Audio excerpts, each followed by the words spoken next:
인터페이스도 좀 낫네요. 네, 좀 마음이 편하네요. 일단 여기는 우리는 오늘 선택받은 사람들이라고 생각합니다. 영화가 개봉한 날 영화를 만든 감독님과 배우분들과 함께 이야기를 나누게 되었고요. 먼저 한 분씩 소개를 해주시면 될 것 같은데 가능하면 황궁아파트 동호수와 배역의 이름과 자신의 이름을 같이 말씀해 주시면 될 것 같아요. 안녕하세요. 주민대표 이병헌입니다. 저는 902호에 살고 있는 모세범입니다. 영탁이라는 인물처럼 행동하다가 결국엔 모든 것이 다 발각이 되고 그런 인물로 이 영화에서 이제 나오고요. 그리고 넘길게요. 저는 602호 김민성입니다. 반갑습니다. 네, 602호에서 김민성과 같이 살고 있는 명화입니다. 네, 부녀회장 몇 호에 살았는지 기억 안 나는 김서정입니다. 네, 해운역의 박지입니다. 반갑습니다. 문제의 8회구 도균역 할력 영장 김도현입니다. 누구시죠? 부녀회장님은 1207호시고요.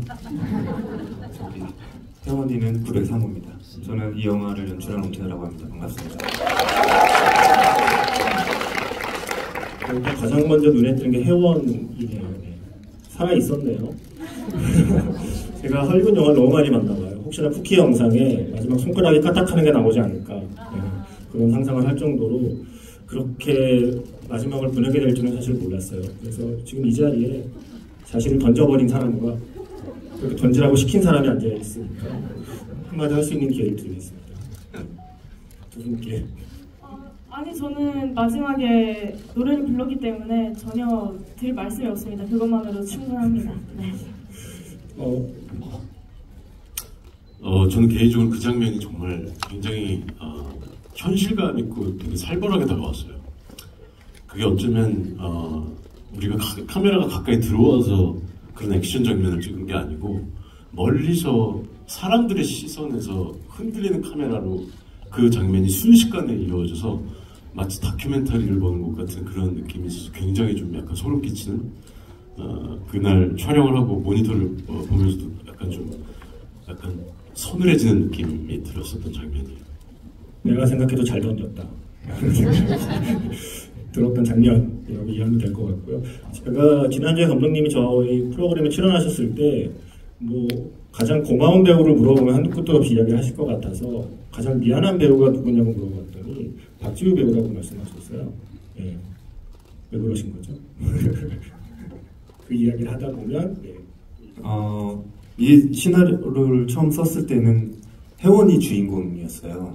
혜원이가 바깥에서 헤매다가 아파트를 들어왔을 때 이미 뭔가 이상해진 아파트 사람들을 보는, 이게 원작인 웹툰의 이야기 컨셉이 이런 거였고, 그래서 그거대로 이야기를 쓰다가 이제 고치다가 지금의 버전이 된 거라서 주인공의 어떤 혜원이 던져지게 된 운명으로 바뀐 것에 대해서 미안함을 느끼고. 그래서 자연스럽게 그 얘기를 여쭤보게 될 것 같아요. 일단 말씀하신 대로 원작 웹툰의 시작은 이미 아파트에서 어떤 일이 벌어져 있고 아파트 외부에 영화 속에서 혜원이로 좀 대표되는 10대의 주인공들이 그 아파트에 들어오면서 이 아파트 사람들이 이상해라는 걸 느끼는 이야기잖아요. 그런데 영화는 보셨다시피 원작에 없는 그 앞의 이야기부터 시작했다고 생각하시면 될 것 같아요. 그래서 왜 감독님은 이야기의 시작점을 원작과 다르게 지금과 같은 출발선에서 이야기를 만드셨는지가 궁금합니다. 그 웹툰이 재밌었던 이유 중에 가장 큰 이유가 배경이 아파트라는 점이었었고요. 그 아파트랑 가장 잘 어울리는 주인공이 누굴까, 이 입에서 볼 수 있는 인물이 누굴까라고 생각했을 때 이 아파트를 연끌해서 구입한 지 얼마 안 된 신혼부부이면 좋을 것 같다는 생각이 들어서 민성과 명화가 탄생하게 됐었죠. 그럼 제일 먼저 일단 떠올린 캐릭터는 민성과 명화. 그리고 이제 김영탁이라는 캐릭터가 이제 중요하게 등장해 보는 거죠. 근데 김영탁이라는 캐릭터는 원래 원작에도 있는 주민 대표 캐릭터였기 때문에 새로 이렇게 창조한 캐릭터는 아니고 원작에서 가져온 캐릭터. 원작의 캐릭터에 비하면 훨씬 더 입체적인 캐릭터로 사실 영화에서 묘사가 됐어요. 이게 아마 이병헌 배우님도 그 점에 대해서 감독님과 많은 얘기를 좀 나눴을 것 같거든요. 그러니까 우리가 영화 속의 빌런을 만날 때 정말 빌런 그 자체로 시작해서 그 자체로 끝나는 빌런이라면 상관없겠지만 영탁 같은 캐릭터는 제가 관객 입장에서는 용서할 수는 없어도 이해할 수 있는 캐릭터로 그려져야 그게 사실 영화에서 잘 성공적으로 그려진다는 생각을 하게 되거든요. 그래서 영탁이란 캐릭터를 어떤 식으로 관객에게 보여주기를 원했는지 그래서 그 좀 과정이 좀 궁금해요. 네. 어쩌면 이 영화의 장점 중에 하나라고 생각하는 게 영화에 나오는 모든 캐릭터들의 그 관객들이 감정이입이 가능한 그런 인물들의 모임이었으면 좋겠다 하는 저는 그냥 배우로서 그런 생각이 들었어요. 처음부터 빌런의 느낌이 강하면 그 인물의 감정이입이 전혀 되기가 힘드니까 일반 그냥 우리가 흔히 볼 수 있는 그런 여러 가지 유형들의 사람들이 과연 이런 상황들이 닥쳤을 때 어떻게 변하고 또 어떤 마음을 갖게 되고 또 어떤 결정을 하게 되는지 이런 것들이 점점 시간이 지나면서 보여지고 그 변화들 이런 것들이 보여주면 좋겠다 그런 생각이 막연하게 들었었어요. 저는. 아마도 앞으로 이제 여러분들께 공통 질문이 될 것 같기도 한데 시나리오를 보시고 연기를 준비하면서 그래도 내 장면 중에 이게 제일 좀 걱정이다. 이걸 내가 잘할 수 있을까 걱정되는 장면이다라고 생각했던 게 좀 대표적인 어떤 게 있는지가 궁금하고요. 그리고 또 하나는 영화에 참여한 스텝이면서 배우잖아요. 시나리오를 보면서 아니면 영화 촬영하면서 이게 나중에 어떻게 나올지 되게 궁금하다. 되게 기대가 된다 했던 장면은 어떤 게 있는지 그 두 가지를 좀 여쭙고 싶어요. 일단 영탁의 캐릭터에 있어서 이 장면 내가 어떻게 해야 될지 좀 제일 좀 걱정했던 장면은 어떤 장면일까요?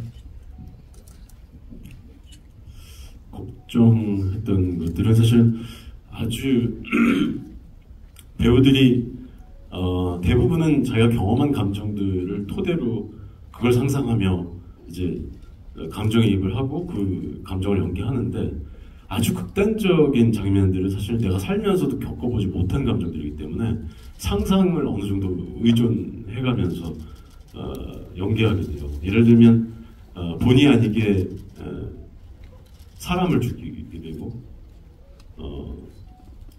또 막 그 회원을 던지자마자 막 대사하면서 헛구역질하면서 대사하잖아요.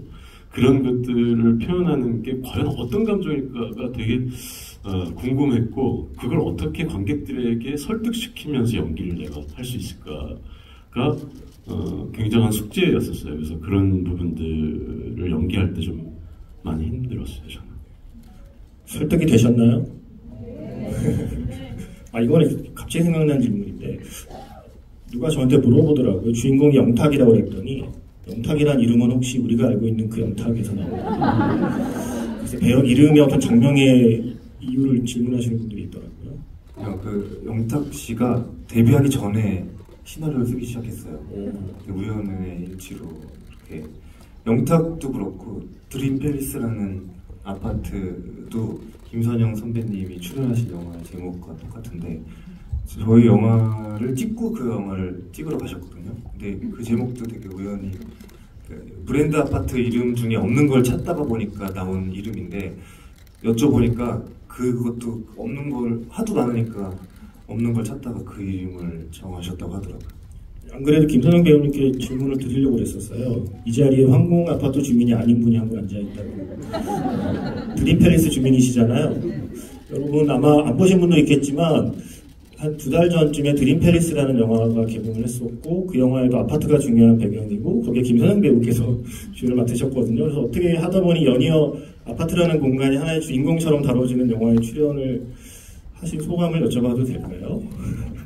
제가 들어오고 있는 작품 중에서도 지금 분유회장이 들어오고 있어가지고 아파트랑 굉장히 연관이 있네요. 뭐라고요, 질문이?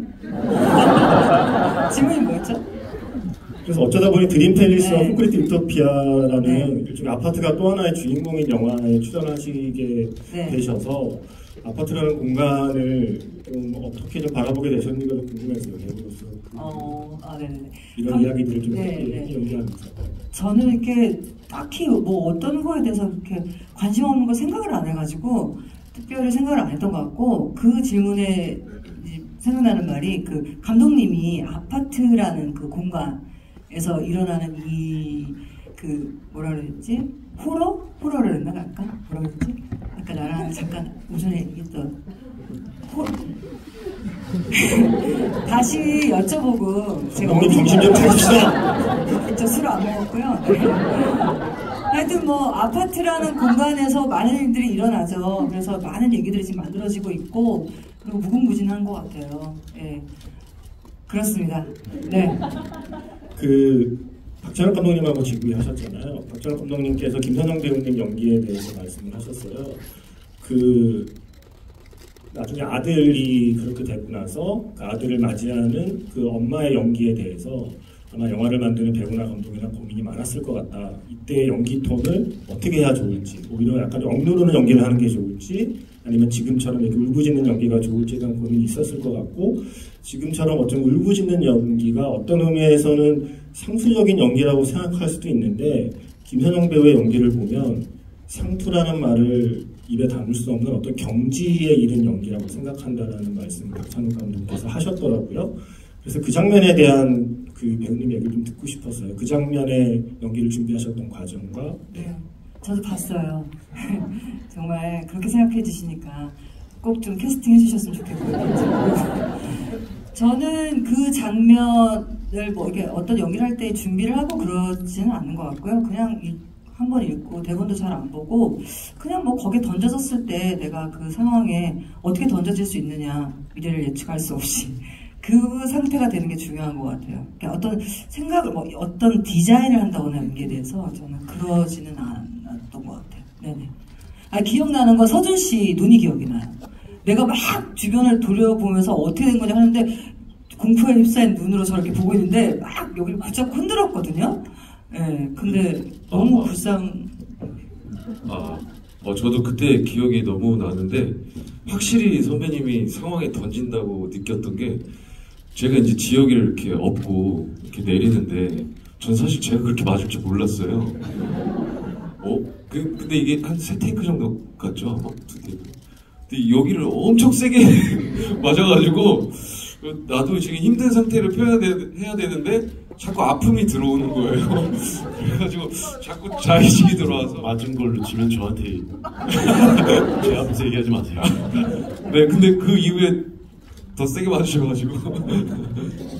맞은 거는 이병헌 배우께서도 할 말이 많으시잖아요. 그러니까 저는 그때 그런 생각을 했어요. 정말 김선영이라는 배우가 메소드 연기를 하는 거. 정말 깜짝 놀랐어요. 보통은 그럴 때 때리는 척을 하는 연기를 많이 하지 않나요? 네, 감독님이 디렉션을 안 주셨어요. 그러니까 저희들끼리는 진짜로 때려야 되는 줄 알고 서영 씨는 저한테 계속 지금 때려야 되는데 어떻게 하죠? 계속 이렇게 하시고 저 괜찮다고 그냥 한 테이크에 가자고 막 계속 이렇게 하고, 감독님은 그걸 계속 들으면서 안 때려도 되는데 그래서 즐기셨나 봐요. 감독님은 무슨 마음이셨습니까?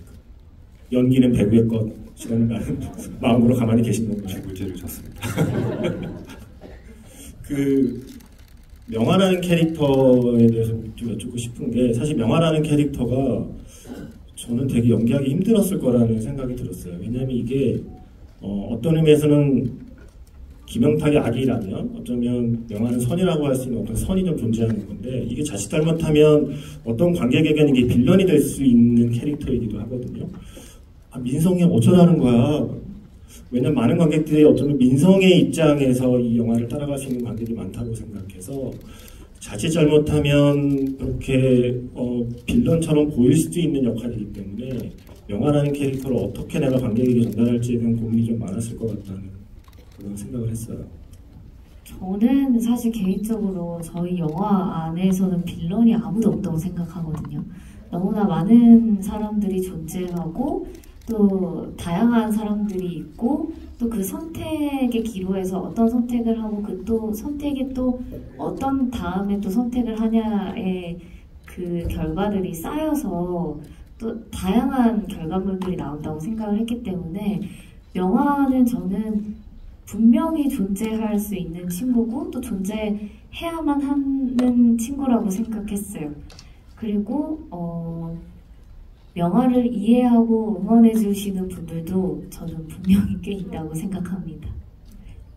저는 사실 영탁과 명화와 민성은 세 사람이기도 하지만 한 사람 안에 있는 세 가지 모습일 수 있다고 생각해요. 사실은 우리 모두 영화를 보면서 나는 영탁같이는 안 해 라고 생각하지만 100% 확신할 수 있을까? 라는 생각도 하게 되고 대부분은 어쩌면 그 중간에서 민성이처럼 적당히 갈등하고 그러면서 적당히 타협하고 살게 될 가능성이 크지만 한편으로는 명화와 같은 생각을 마음속에 계속 품고 있을 것 같아서 세 명으로 등장하지만 어쩌면 한 사람 안에 있는 세 가지의 모습이 세 인물로 나뉘어서 표현되었던 것 같기도 하다는 생각을 하게 되고요. 네.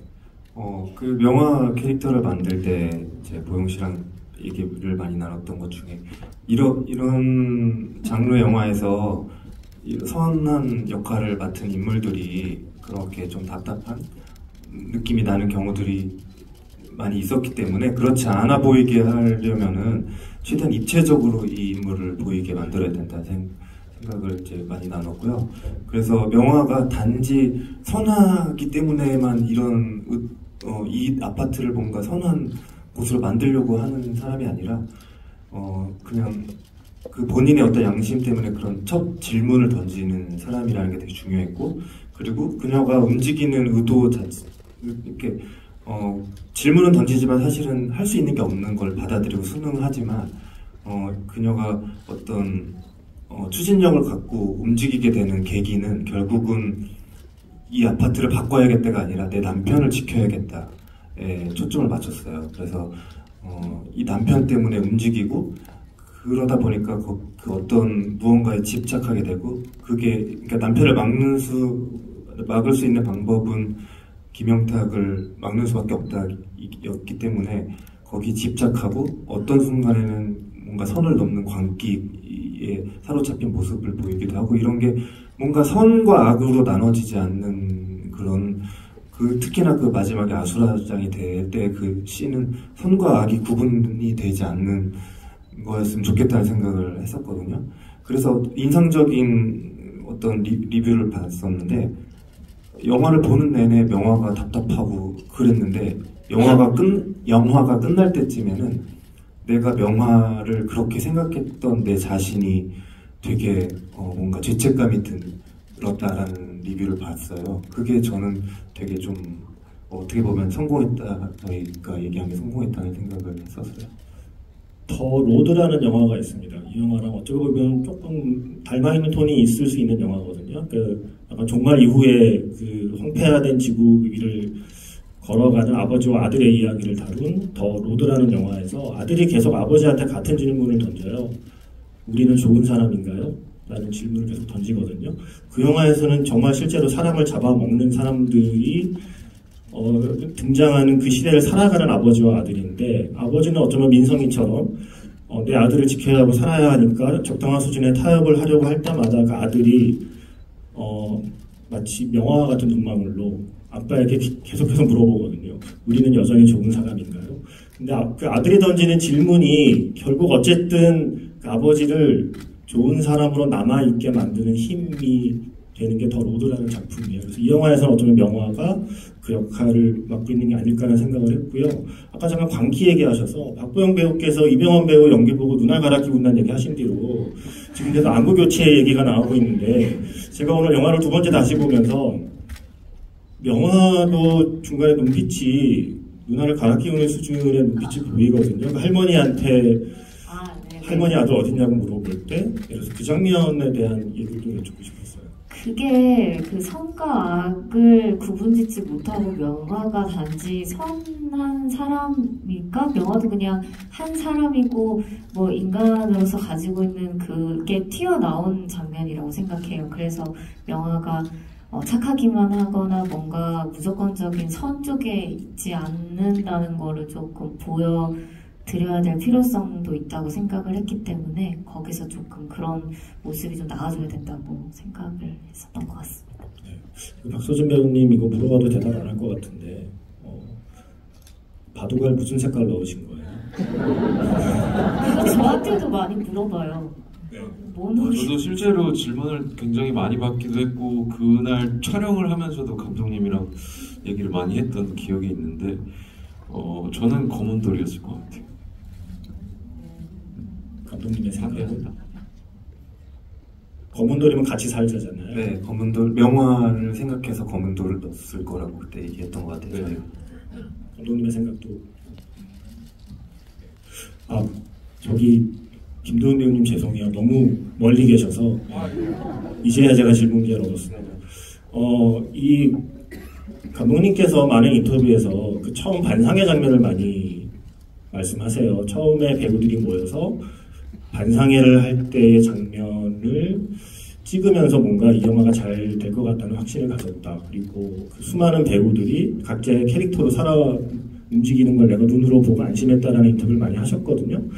그 비결을 촬영 전에 일일이 전화를 돌려서 배우들에게 이야기를 했다라고 말씀하셨는데 배우님도 전화를 받으신 건가요? 저한테는 전화를 안 하셨고 제가 전화를 했던 거예요. 감독님이 이거 어떻게 된 거죠? 인터뷰 때마다 모든 배우에게 전화해서 다 상황을 설명했다고 이야기하지 않았었습니까? 저는 제가 전화를 드렸던 먼저? 네. 네. 그리고 거기서는 도윤 씨가 하는 게 없어요. 그냥 앉아 계셔서. 나는 뭐 이거저거 많이 하긴 했는데. 그럼 그 배우님이 기억하는 그날의 촬영의 느낌은 어땠나요? 반상회 장면이 그게 촬영의 어떤 그 회차로도 초반이었던 거죠. 네, 그랬던 것 같아요. 네, 그래서 앞으로 이제 이 콘크리트 유토피아의 마을 주민으로 함께 합을 맞춰갈 배우들과 어쩌면 반상회 장면에서 서로의 좀 캐릭터를 이해하고 앞으로 나아갈 분위기를 좀 파악하신 거잖아요. 그래서 그날 좀 촬영에 대한 기억이 어떠신가 궁금해요. 그날 일단 좁은 공간에 사람들이 굉장히 많았고요. 상당히 더운 여름이었고 여름의 향기와 사람의 심취와 이런 것들이 가득했고 근데 그것들이 오히려 이 주변 사람들을 느끼기에 좀 도움이 됐었다라고 하면 이게 좀 말이 이상할 수 있는데 아무튼 정말 뭐 거기 그 장면에 등장하는 모든 배우분들이 각자만의 사연을 가지고 연기를 하고 있다라는 거를 느꼈어요. 왜냐면 그 보통 연기 톤이라고 하는 것들이 있고 그런 것들이 있는데 그것들이 개개인이 다 달랐다라고 저는 생각이 들었거든요. 시선이나 뭐 어떤 뭐 액팅이라든지 그런 것들이 전부 그 장면에 있었던 수십 명의 배우들이 전부 다 달랐던 기억이 있어서 와 이거는 감독님이 전화를 하셨구나 라는 생각을 했었습니다. 그 감독님께서 배우들 개개인에게 가족관계나 이런 어떤 개인 어떤 배경들을 설명해줬다고 얘기하셨는데 김도현 배우님은 혹시 어떤 얘기를 들으셨나요? 일단 도균의 캐릭터에서 도균이 어떤 직업을 가졌었는지에 대한 말씀을 좀 해주셨고 혹시 어떤 직업이요? 가구 디자이너 약간 그쪽의 인물일 것 같다 하고 약간 좀 개인적이고 프라이버시를 중요하게 생각하는 그런 인물인 것 같다라는 말씀을 해주셨습니다. 그리고 사구체 신념을 갖고 있고 네, 사구체 신념 그거는 대본상에 제시되어 있는 그럼 박쥐 배우님은 이게 어느 정도 좀 촬영이 그러니까 저희가 영화를 보고 이해하는 관객의 입장에서는 대부분의 영화들이 촬영 순서대로 그러니까 영화 순서대로 촬영하진 않지만 영화 속에서는 어쨌든 이미 마을 분위기 그 단지분이 형성된 뒤에 합류하는 걸로 되어 있었잖아요. 실제로는 어땠는지도 좀 궁금하고요. 그러니까 실제로 약간 좀 이방인 같은 연기를 하셨어야 됐는데 처음에 촬영장에 오셔서 다른 배우들과 그 촬영장 밖에서의 친밀감과 영화 안에서의 거리감을 어떻게 유지하셨는지에 대한 질문을 드리고 싶습니다. 2년 전 작품이라서 촬영 순서가 어떻게 됐는지 잘은 기억은 안 나는데 막 되게 띄엄띄엄 촬영 회차가 있었던 걸로는 기억이 나요. 근데 전 아무래도 선배님들이시니까 뭔가 다가기가 힘들었어요. 그래서 자연스럽게 혜원이처럼 그렇게 거리감은 없지 않아 있었던 것 같고, 근데 다행히 선배님들께서도 제가 혼자 있으면 이제 막 먼저 말 걸어주시고 저를 잘 놀아주셨거든요. 그래서 저는 기억에 남는 에피소드가 보영 언니께서 저한테 루미큐브를 제안해 주셔서 제가 아싸 하고 막 신나서 했는데 제가 나름 레벨이 높았거든요. 근데 패배를 완벽하게 패배를 한 거예요. 그래서 그런 에피소드가 기억이 나요. 그런 식으로 연기는 연기였고 사석에서는 정말 재밌게 다들 잘 지냈습니다. 네. 제가 루미큐브 레벨이 많이 높거든요. 그래서 굉장히 그래 나도 좋아해 하면서 아주 편안한 마음으로 이겼습니다. 제 지인이 룸큐브 한국 1등 한 적 있어요. 제가 정말 경솔했네요. 지금 GV 중단하고 잠깐 나가서 게임. 그리고 이건 아까 이제 배우님들께 하나씩 여쭤보려 했던 건데, 좀 박주희 배우님 얘기하셨으니까, 시나리오를 보실 때나 아니면 촬영하면서 이게 나중에 영화에 어떻게 담길지 좀 궁금하거나 기대됐던 장면이 있는지, 그래서 그걸 실제로 영화로 확인했을 때의 느낌이 어땠는지도 여쭤보고 싶어요. 저는 아무래도 혜원이가 이제 연탁한테 내팽개 쳐지는 그게 되게 기대가 됐는데, 촬영이 전 솔직히 너무 재밌었거든요. 그냥 저는 가만히 있으면 병원 선배님께서 알아서 날려주시니까 나 매트 위에 그냥 찰퍼덕하면 되는 거였거든요. 그래서 되게 짜릿했는데 이게 화면에서 봤을 때는 그 순간이 되게 짧아서 관객분들이 막 이렇게 막 짧은 그 탄식을 내뱉는 그게 너무 저는 좋았어요. 이렇게 혜원이가 아무도 상상도 못했는데 그렇게 허무하게 가버리니까 저는 그게 더 마음에 들었습니다. 그 장면은 스턴트 더블이 아니었던 거예요? 실제 배우를 계속 던진 거예요? 그 테이크 많이 갔나요? 네. 계셨고요. 섞여 있어요? 네, 그런데 얼굴이 잘 보이는 앵글을 찍을 때는 지우가 했던 것 같고, 조금 이렇게 잘 안 보이는 데는 그 대역 배우분이 하셨던 것 같아요. 하도 오래돼갖고 저도 잘 기억이 2년 전이라. 제가 시나리오를 보지 않았지만 시나리오를 봤다면 저는 그 장면이 제일 궁금했을 것 같아요. 그 아파트를 부르는 장면. 아파트를 부르는 장면에, 이건 감독님께 질문이기도 하고 배우분들께 질문이기도 한데, 아파트를 부르는 장면의 그 씬 촬영 방식은 처음부터 구상하셨던 거지. 그러니까 그 노래를 하는 이병헌 배우에게 카메라가 천천히 주민이 되고, 그 다음에 김영탁이 사실은 모세범이었다는 사실이 밝혀지고 나면 그 뒤에는 다시 그 카메라가 뒤로 천천히 빠지는, 사실은 영화를 본 많은 사람들이 이 영화에서 가장 영화적인 어쩌면 시퀀스고, 뭐랄까요, 이야기 하나의 전환점이 되는, 그러니까 페이지 하나가 넘어가는 굉장히 중요한 장면인데, 그게 너무 흔히 말하는 시네마틱하게 너무 멋지게 찍혀서 그런 식의 그 서서히 들어갔다가 빠져나오는 걸 처음부터 염두에 두셨던 건지, 그리고 그 빠져나오는 장면은 테스트샷을 쓰셨다고 했는데 꼭 그 촬영본을 쓰셔야 했던 이유가 있는지. 네, 저는 막 현장에서 즉흥적으로 뭔가를 만들고 이런 게 좀 그렇게 즉흥성이 좋은 편이 아니어서 계획을 완벽하게 해놓고 그대로 찍는 타입이기 때문에 그건 처음부터 계획이 그렇게 돼 있었어요. 근데 그렇게 계획을 하지만 저희가 카메라를 2대를 썼기 때문에 A캠으로 그 장면을 찍으면서 보통은 B캠으로 다른 앵글들을 찍곤 하거든요. 뭐 예를 들면 B캠으로 그걸 보고 있는 민성 명화를 찍을 수도 있고 뭐 이런 식으로 하는데, 그때 저희가 그 A캠을 세팅하고 이렇게 약간 테스트를 했을 때 그 B캠이 필요 없을 거라는 생각이 딱 들었어요. 그만큼 뭔가 흡입력이 좋고 선배님도 워낙 그 흡입력 있게 연기를 해주셔갖고 그게 에너지가 더 좋을 것 같다는 확신이 들었고, 그리고 빠지는 이제 그 컷은 테스트하고 한 3테이크 정도 갔던 것 같아요. 근데 테스트할 때 카메라가 이렇게 테스트다 보니까 뭔가 세팅이 제대로 안 돼 있었는지 뭔지 모르겠지만 이렇게 빠질 때 카메라가 이렇게 흔들렸거든요. 그러고 나서 이것도 나쁘지 않네 정도로 하고 넘어갔었는데 나중에 편집할 때 이거를 그냥 붙여보니까 그 전신의 지진 장면이랑 너무 기가 막히게 붙는 거예요.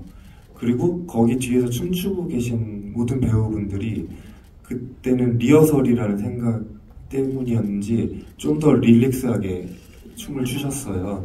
그러고 나서 그 다음 테이크부터 조금 더 열심히 추셨거든요. 근데 그 릴렉스한 느낌이 너무 좋아갖고 그 테이크를 쓰게 됐죠. 릴렉스한 춤을 추셨던 분이 김선영 배우님과 박서준 배우님이 그 영탁의 뒤에서 릴렉스한 춤을 추고 계셨던 걸로 기억이 나거든요. 그 장면에 대한 기억을 저는 본인의 춤에 만족하십니까? 제가 그 댄스에 별로 이렇게 자신이 있는 스타일은 아닌데 저는 이제 제 입장에서는 어쨌든 그 상황에서 영화 눈치도 보이고 이 주민들 눈치도 보이고 이 공무원은 회식을 해봤을까? 뭐 이런 생각도 한번 해보고 그런 상황을 겪어본 적이 있었을까? 뭐 이런 생각도 해보고 저 역시도 그 순간은 좀 저를 던져놓는 상황이었던 것 같고 오히려 저는 이제 그 씬을 보면서 제 시선을 강탈한 건 그 서영 선배님이 이제 혜원이 이렇게 목 잡고 인사시키잖아요. 저는 그게 너무 웃기더라고요. 그래서 이 프레임 안에서 우리 모두 다 캐릭터로서 연기를 하고 있었구나. 역시 앙상블이다. 뭐 이런 생각이 들었던 것 같습니다. 김선영 배우님은 전혀 기억이 안 난다는 표정이신데요. 기억이 안 나. 그런 게 있어요? 김선영 배우님 그때 정말 즐겁게 춤을 추신 건가요? 저는 개인적으로 거기서 춤출 때 가장 완벽했다고 생각합니다. 잘 보시면 연차 관람하셔야 되는데 꼭 좀 봐주시면 좋겠는데 이 여자가 추고 싶은데 자신은 없는데 꼭 여기에 끼고 싶은데 그리고 저 노래 부르는 영탁이 너무 멋있는데 이거를 마음을 어떻게 표현할 수는 없는 이거를 막 이렇게 움직이거든요. 그래서 그때 여기 제가 제일 완벽하지 않았나 금해로서 저 릴렉스한 게 아니라 정말 완벽히 캐릭터가 있어요. 나중에 보실 엔차 관람 좀 부탁드립니다. 정말 금해만 보시는 그 관람을 하셔도 정말 재밌을 것 같은 게 뒤에서 정말 깨알 연기를 많이 하세요. 거기 말고도 막 그 싸움 외부인들 다 몰아내고 나서 영탁이 이렇게 수건을 여기 머리 대고 막 있을 때 뒤에서 금해가 막 이렇게 만지고 싶은데 만지지도 못하고 막 이렇게 뒤에서 막 이렇게 하시거든요. 그런 것들도 너무 재밌고 막 보시면 그런 걸 찾아보시면 재밌지 않을까. 그 처음에 아파트 노래 신청할 때 그 노래 번호 얘기하는 건 시나리오에 있던 거예요? 아니면 혹시 애드립인가요? 아니요, 그거는 시나리오에 있었던 거예요. 그리고 또 하나 궁금한 건 수신 제국 지국 천하 태평은 혹시 그거는 이제 모히또에서 몰디브 이후에 뭐 하나 또 노리신 건가요? 아니 원래도 이제 말하다가 보면 왜 또 그 나이의 사람들은 뭘 잊어버리기도 하고 사실은 뭐 자기가 정확하게 아는 한자 성어도 아닌데 그냥 뭐 이렇게 그런 얘기 있잖아 하면서 이렇게 얼버무리는 신이었는데 약간 제가 생각하기에 약간 과연 여기서 의도대로 좀 터져줄까 혹은 사람들이 재밌어할까 이렇게 약간 의심스러운 부분이 좀 있어서 현장에서 그거는 좀 약간 제가 좀 약간 애드립을 살짝 넣었죠. 그 말 자체가 사실은 다 모히또 몰디브처럼 완전히 아는 단어가 아니다 보니까 그걸 선배님이 재밌게 이렇게 이렇게 좀 더 알아보기 쉽게 바꿔주셨어요. 그 천하태평이라는 말을 붙이셨고 그래서 저도 보고 처음에 보고 너무 웃겨갖고 모니터 보면서 깜짝 놀랐던 기억. 저 같은 경우는 대본을 같이 보고 옆에서 하는 입장이었잖아요. 근데 갑자기 훅 들어오신 거예요. 그래가지고 순간 표정 관리가 안 될 뻔했는데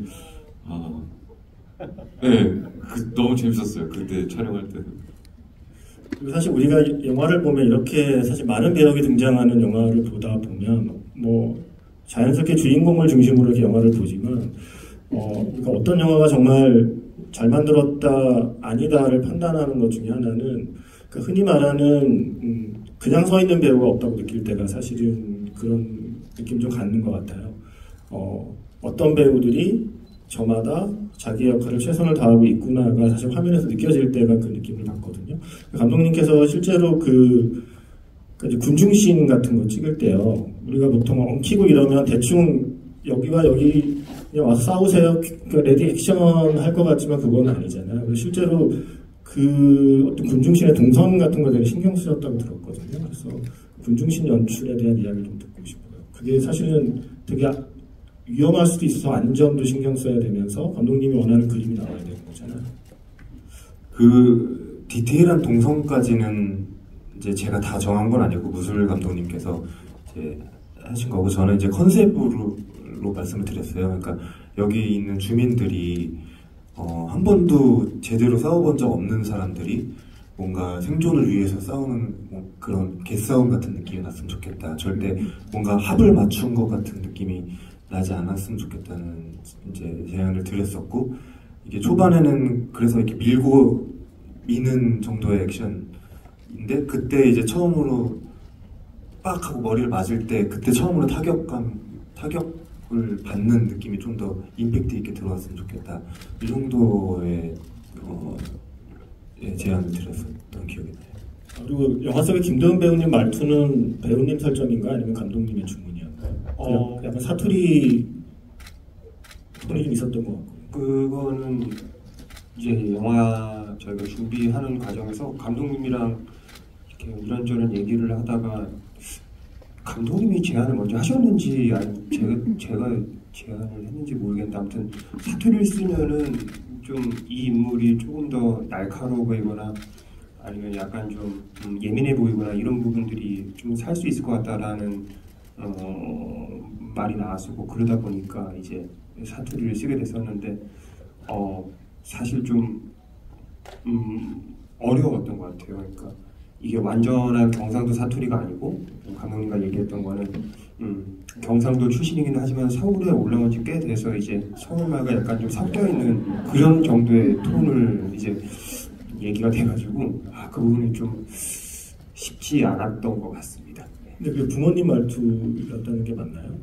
예, 부모님이 이제 경북 안동 출신이신데, 부모님이 이제 한 번씩 두 분이서 대화를 하실 때 주변 분들이 오해 아닌 오해를 두 분이 싸우시는 건가? 이렇게 오해하실 때가 있더라고요. 그래서 분명 두 분은 일상 대화를 하는 거 저는 알고 있는데 사람들이 저렇게 오해하는 거는 그 말투에서 오는 어떤 오해가 있다라는 생각이 들었고, 도균 캐릭터도